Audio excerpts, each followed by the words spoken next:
Hello there, and how are you doing? We say that therapy is at the heart of healing, and today we are breaking it into different approaches. Welcome to Inside Recovery episode 3. My name is Milka and I am not alone. I am joined by an amazing guest. He is a counselor, a therapist, etc. Let me give you a hint who the guest is. Huyu ni Naomi, sweetie hati andegwa. You get it? Yeah, so ladies and gentlemen, help me invite the one and only Ndegwa Steve GM. So karibu sana bwana GM. Thank you very much. Yes, uko salama? Niko salama kabisa. Kwetu furaha ni nyingi, tunashangaa tutakawia akina nani. Everything is fine. Yes, kabisa. And I thank God. Yeah, so karibu sana hapa Inside Recovery. Yes. So nataka uangalie ile kamera sasa. Yes, and introduce yourself properly. Wow. Asante, I am Ndegwa Steve GM. I know watu wengi hawajui kwamba I am a psychologist, I am a therapist, and I work also within the rehabilitation and the mental health space. Hapa ni pale nasaidia watu wengi. My work involves kusaidia individuals to be able to understand the root cause of their struggles and problems, and even to help them and guide them through until wapate ile tunaitanga sustainable healing. Mimi ni baba ya wasichana 3. Mimi ni mume wa mke mmoja, Naomi siti hati wandegwa. Hadi nimemizi kwenda mitititi. Imagine uko kwa shoot, yes. Alafu unakumbuka tikitiki.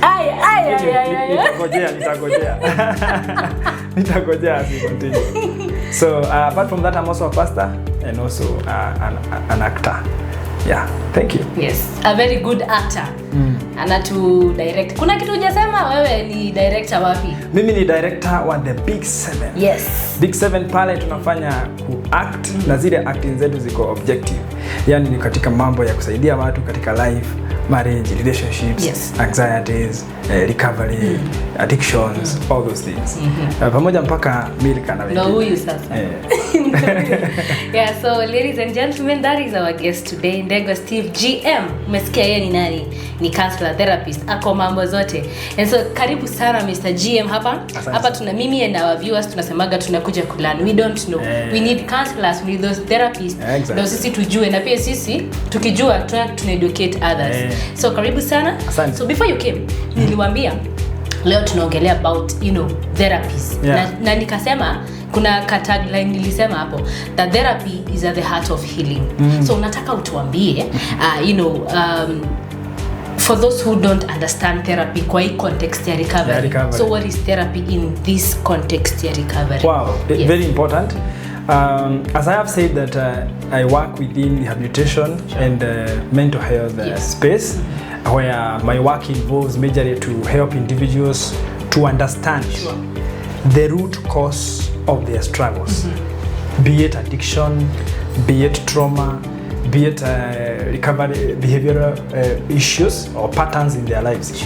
Ndio tuweze kufika ile kitu tunaita sustainable healing. Kuna kitu tunaita healing, kupona. Kwa hivyo therapy ina play part gani? You see, therapy helps to dig to deeper issues. Because some people, you will see them, they are in recovery. The real issue is not the addiction you are seeing, or the substance use you are seeing, or the problem you are seeing. There are deeper issues. So therapy now helps to dig deeper. What are those issues? There could be traumas, there could be stress, there could be some triggers related to maybe even the environment in wako ndani yake, na also personality issues. So therapy inakuja kusaidia katika mambo kama emotional regulation skills, having better coping mechanisms, badala ya kwenda pengine kuvuta ama kukunywa kitu fulani ama behavior fulani. Unapata sasa pale unasaidiwa kuwa na healthier coping mechanisms. Also unasaidiwa kuwa more accountable na pia self awareness, kujielewa, hiyo mambo yote. So therapy is important in recovery because it helps the person, the individual learn kujiunderstand mwenyewe. Anaweza kujielewa na kutoka hapo akijielewa ataweza kuface the issues ambazo zinaleta sasa what we are seeing, because the behaviors we see are triggered or they are brought about or they are caused by underlying issues. Hizo ndizo sasa therapy inafikianga. Ndio iweze kuzitoa, aweze kujielewa na aweze kudeal na life yake. Sijui kama nimejibu swali. Nimejibu kabisa.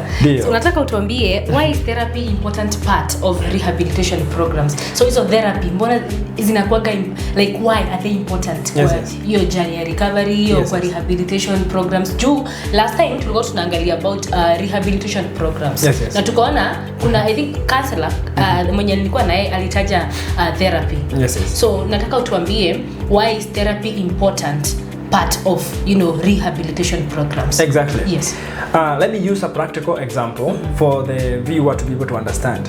Tuseme kwa mfano katika recovery tuko na mtu ambaye amekuwa katika alcoholism, ako addicted na alcoholism. Na huyu mtu hata akiletwa baada ya kutoka kwa pengine wale wanamsaidia katika kuacha alcohol, huwa anaacha kama mwezi mmoja alafu anarudi. Mwingine ni addiction nyingine, mwingine ni shida nyingine tofauti. Alafu baada ya some time anakuwa ni kama mtu ako sawa, ni kama amerecover, watu wanafurahia, familia wanaona huyu mtu ako sawa. Then all of a sudden ana relapse katika ile mambo. So therapy inafanya nini? Inakuja kueleza ama kusaidia familia na pia huyu mtu kuelewa kwa nini anarudi. Unaona? Kwa nini anarudi?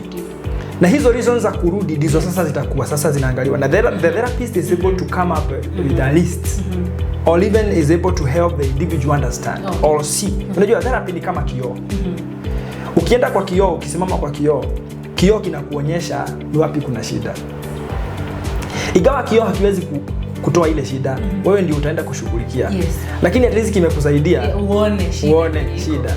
Ukitokea uende mbele za watu ama ukuja kama hapa tumekuja, kama hujapitia kwenye kioo, alafu kuna kitu kako na uko kwa kamera, kuna watu wanakuona wanasema before tuambie mambo ya recovery, si ajue kuosha uso. I know. Kuna watu wanasema vitu mingi sana. Ajue kuweka kola vizuri ama vitu kama hizo. Kwa hivyo kioo, therapy is a mirror where the individual, the family, the people involved in this person's life are able to see where is the problem, why is this person relapsing, why is this person having these issues.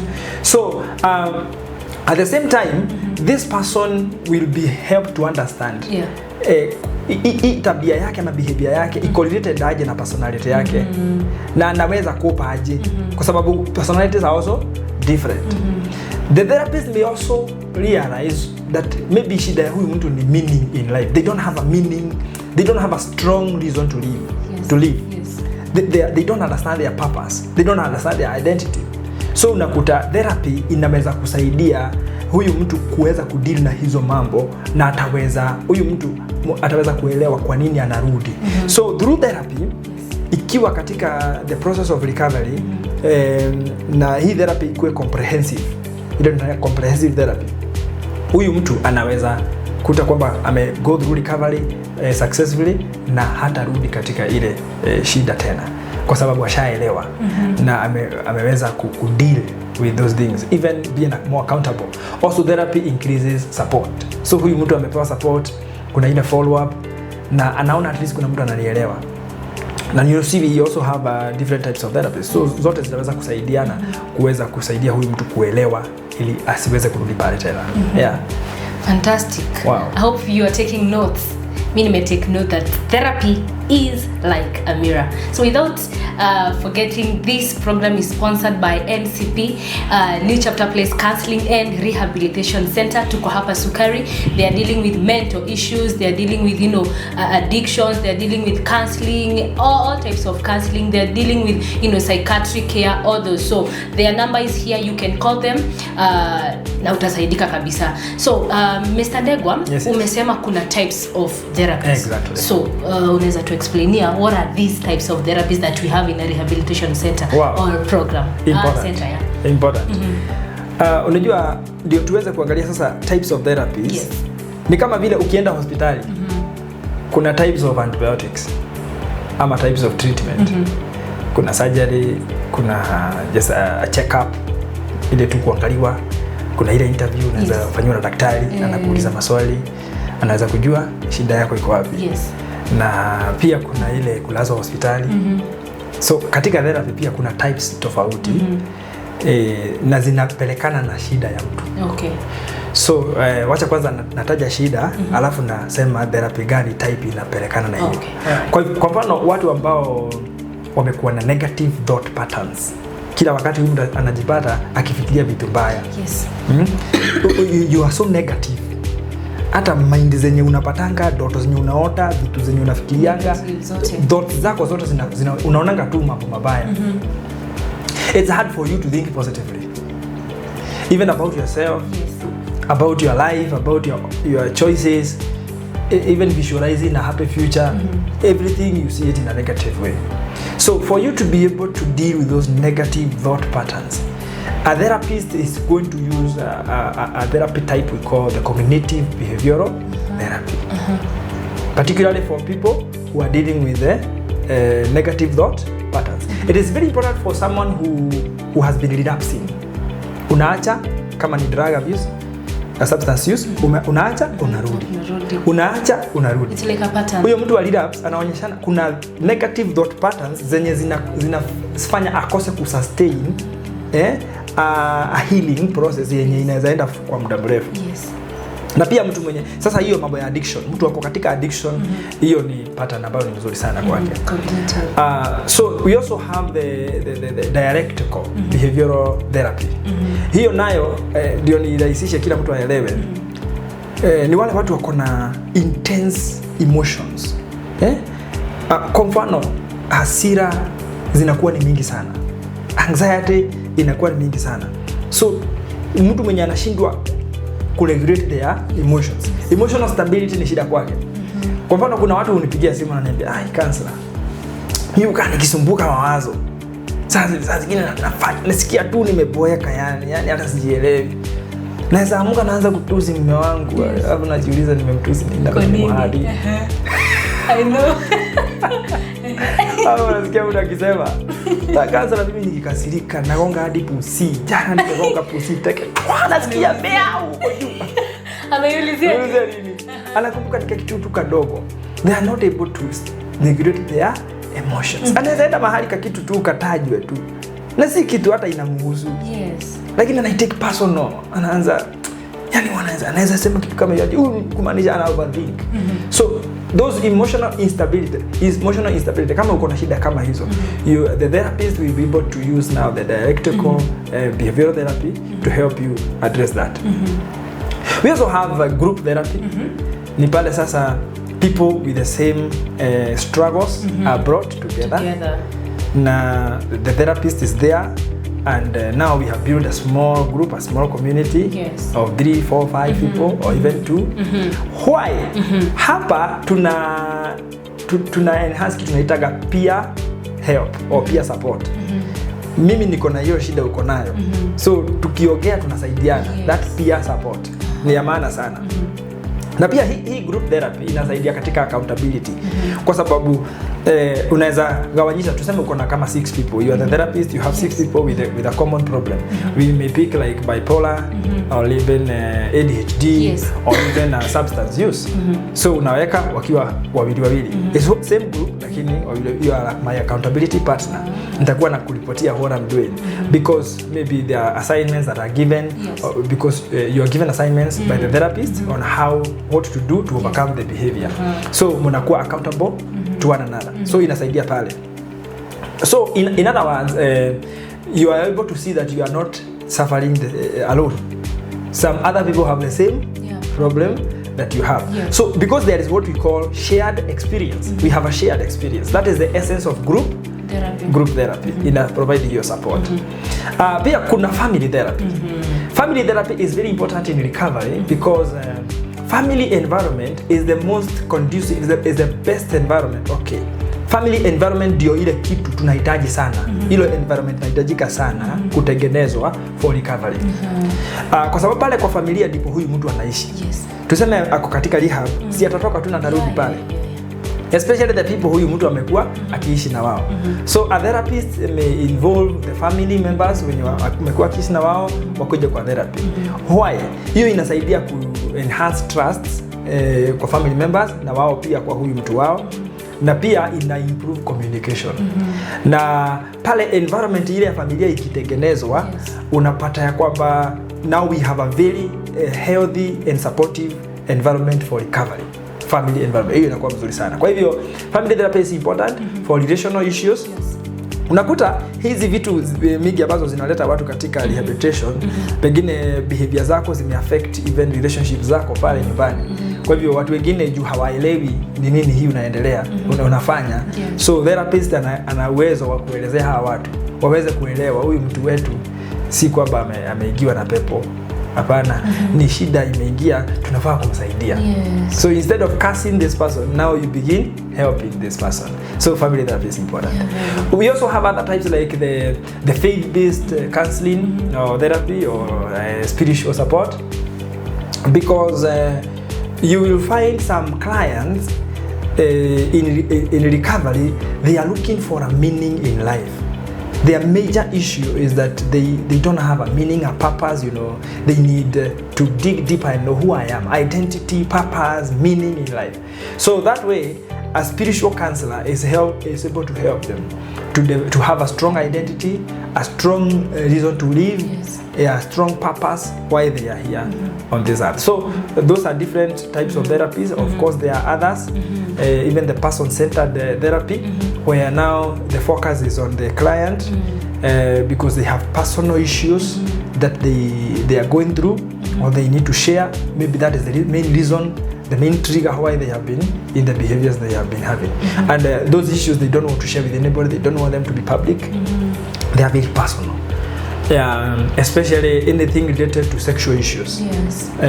Some people will come to rehab for recovery, but the underlying issue that has made them wakuwa wanaishi hiyo life wanaishi na hizo tabia wanafanya ni kuingia waliingia katika mambo fulani ambayo hawawezi share in public. So those personal issues may require a person-centered therapy.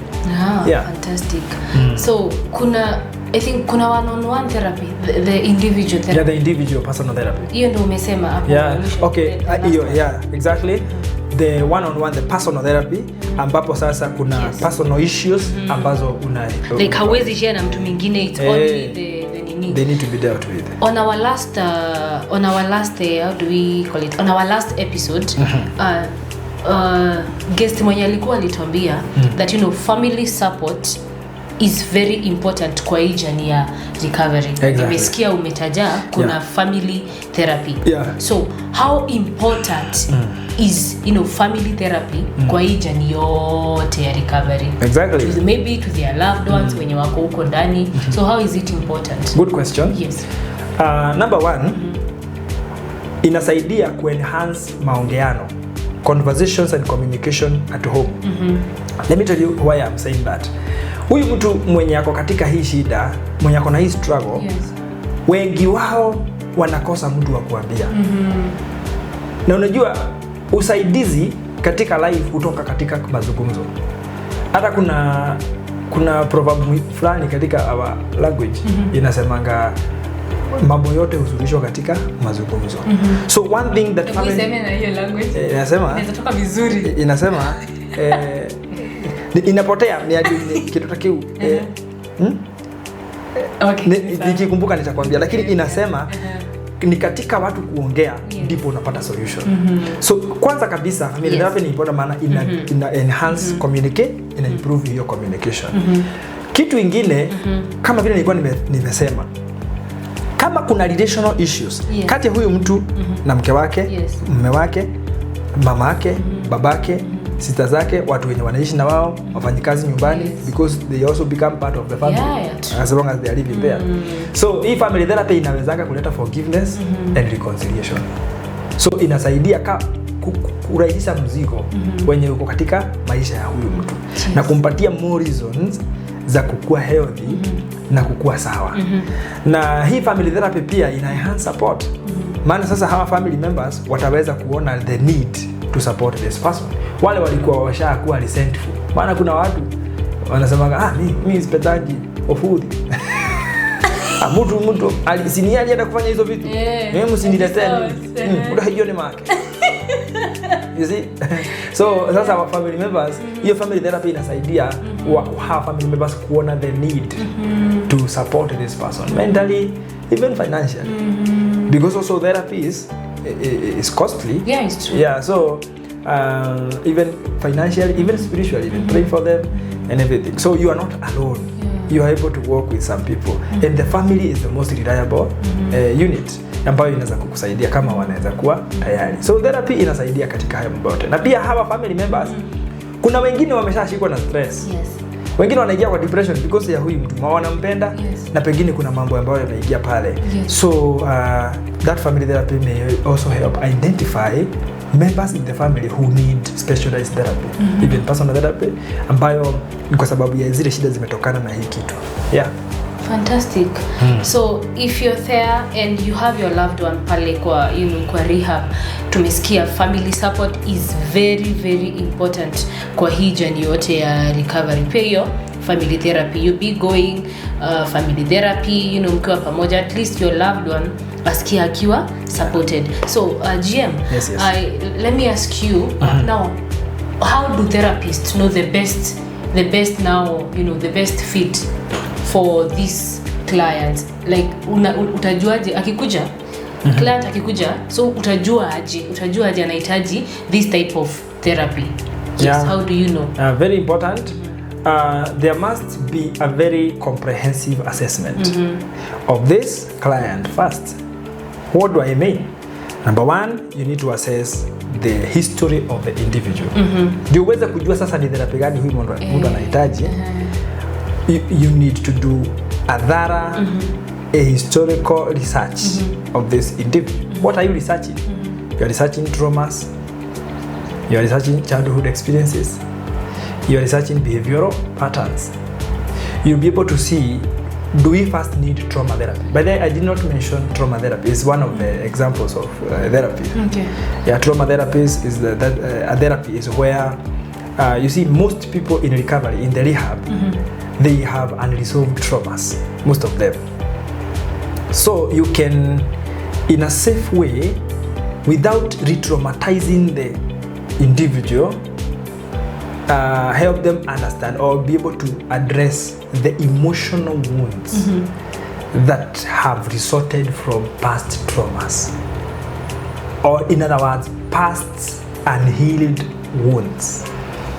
You can safely bring them to the surface for healing without necessarily re-traumatizing the individual. So, individual history will help you uncover if there is a trauma that maybe is the underlying issue bringing about the behavior that we are dealing with in the rehabilitation. Also, talk about personality assessment, and temperaments, So for you to be able to know which therapy this person needs, you also need to do a kind of a personality assessment to see the issues with their personality. Are they the ones that are causing them to be the way they are? So that now you help them to deal with the personality issues and how to handle them.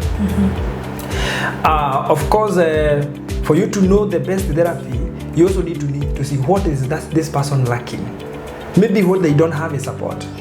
Maybe what they are lacking is family support. And that's how you can say maybe this person, before we even continue, what they need is family. We need to do family therapy as the first thing. So that way you'll be able to know what exactly this person needs for what type of therapy they need. You may also realize in the beginning that this person has a problem with the way they think, the way they reason, and even the way they see things. So you will see now here this person needs a cognitive behavioral therapy to help them reshape their thought patterns, even before you go anywhere else. Shida ya huyu mtu ni vile anafikiria, mawazo yake vile inarun, reasoning yake, pattern yake ya kuona mambo, anaona mambo vipi. So unaweza kuona sasa huyu anahitaji cognitive behavioral therapy. So those issues are going to help you know the type of therapy to use. So it's by deeper assessment, unamchunguza like comprehensive assessment must be done on this particular client. If you don't do comprehensive assessment, you will be using the type of therapy which is not urgent, which is not even needed. Unaanza kufanya trauma therapy na huyu mtu si trauma. Ni personality issues zake zinamsumbua. Hana trauma yoyote. Mwingine hata ni frustration tu za life. Amefanya mambo choices zake, then akafanya kitu ikamletea frustration. Mwingine alienda akachukua loan. Loan kubwa. Alafu wakati alichukua loan akafutwa kazi. Okay, that is trauma in itself. You can do trauma therapy. Lakini unaweza kuta hana shida, si kitu kingine, hata si ati amekosa support, si ati amekosa watu wa kuongea na wao. Anahitaji tu mtu anaweza identify na ile kitu amekuwa akipitia. Na hiyo ikafanya pengine ingie kwa pombe ama vitu vingine. So unakuta huyu mtu pengine hata hahitaji mambo mengi, anahitaji tu mtu wa kumsaidia kujielewa and how they can go back to the life they lived. Na kama haiwezekani hiyo, how they can change their lives na waweze kuishi a new life. So it should be a comprehensive assessment. Fantastic. Yeah. So, to you as a therapist and a counselor, is it possible to combine, the several types of therapies? Is it possible? Actually, not only possible, but it is advisable. And it is important. We call it holistic therapy. Okay. Holistic therapy is where you use more than one therapy options.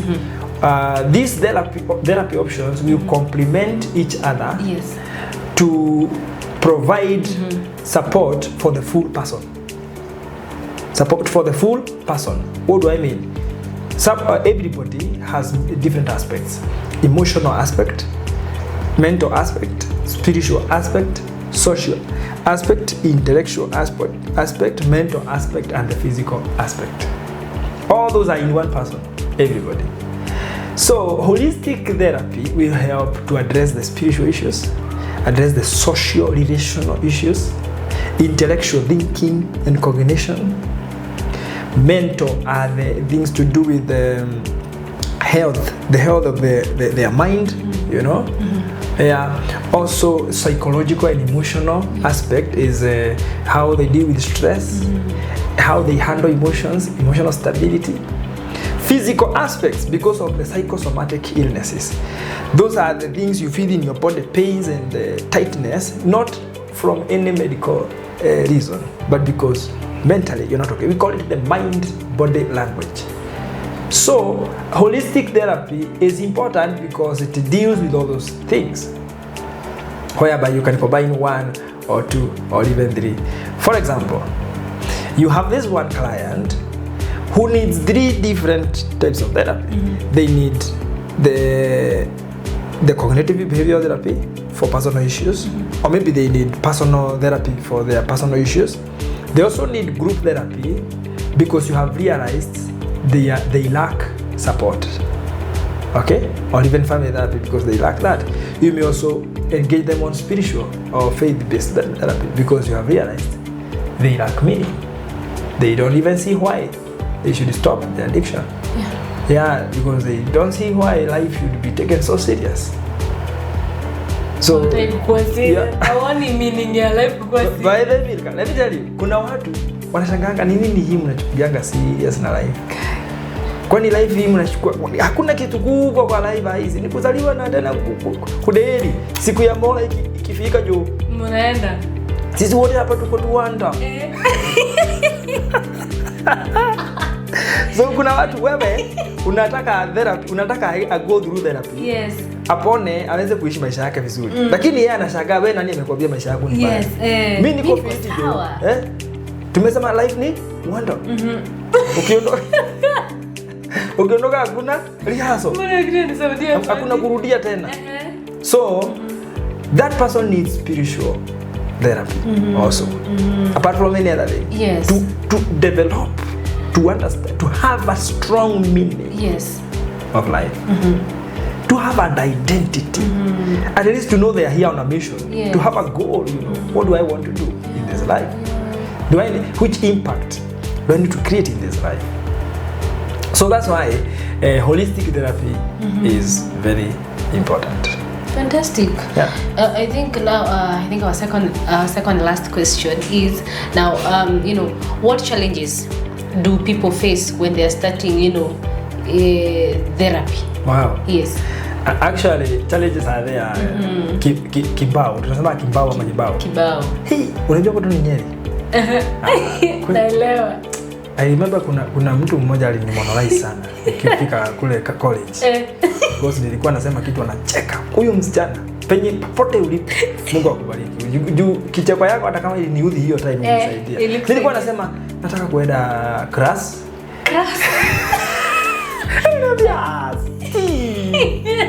Chakulia hii Bisha, namwambia sikuwaimbishi. Nikuwaibisha Steve. Please nyamaza Steve. Namwambia sawa. Shitaongea. Sio shida. So kuna mtu ambaye atapelekwa, kuna mtu atasema mimi sihitaji. Sihitaji therapy. Yeah, mimi niko sawa. Nyinyi ndio kunaona ninahitaji therapy. Yeah. In fact, nyinyi ndo nyinyi kwanza naona kama ndio kuna shida. Why do you tell me that I have a problem when I know I don't have a problem? So you are the one who has a problem. So hawajani akubali. Na hiyo ingine ni fear of vulnerability. So they are not ready to be seen as people who have problems. Ama nikishasema pain yangu, nikishaonekana niko na shida, watu wataniona aje?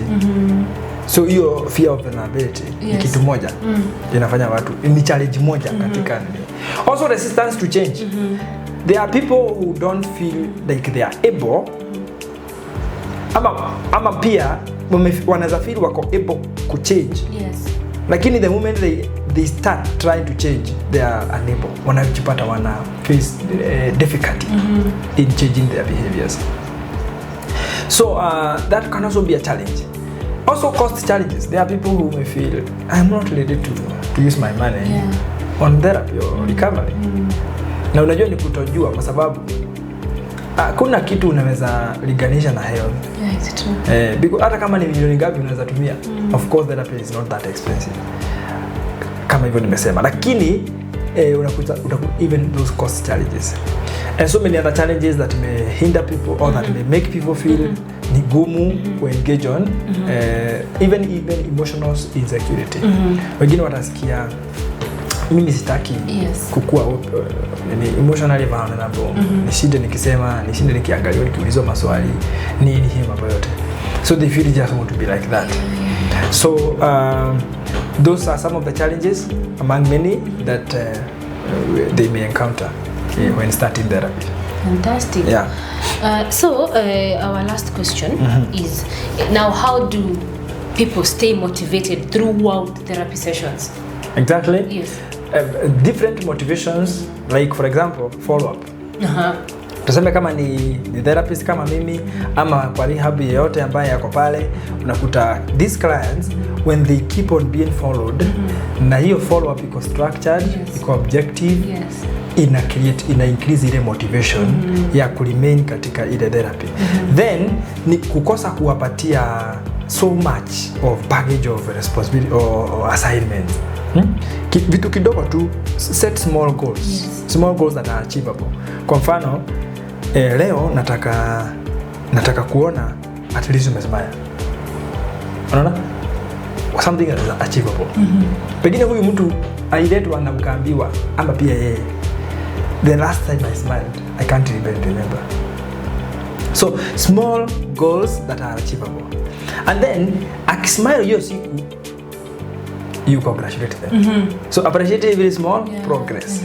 Those things motivate people to continue in therapy. Then ikitu aone inafanywa na watu wengi.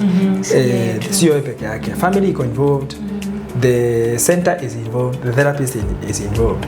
Also some things may motivate people and you may never know, like confidentiality. Ni kweli wamekuja lakini information yao isiambiwe kila mtu. Let it be shared only to the people who must know. Yes.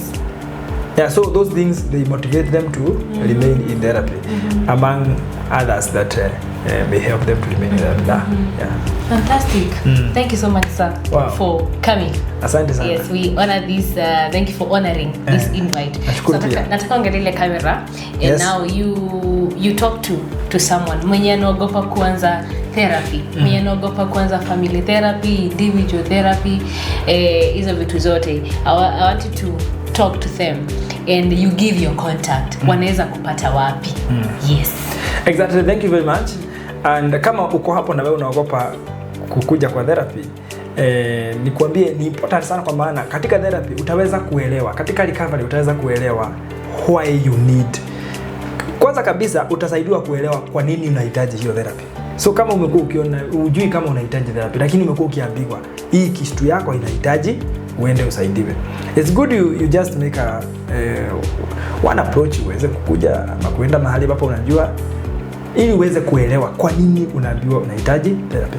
And again, in therapy you're going to be made more accountable katika hiyo mambo yote, na pia even itakusaidia improve the discipline that you need. Yeah, so don't fear. We have seen so many people having been transformed. We have seen many people healing from past wounds, from traumas and from many other things.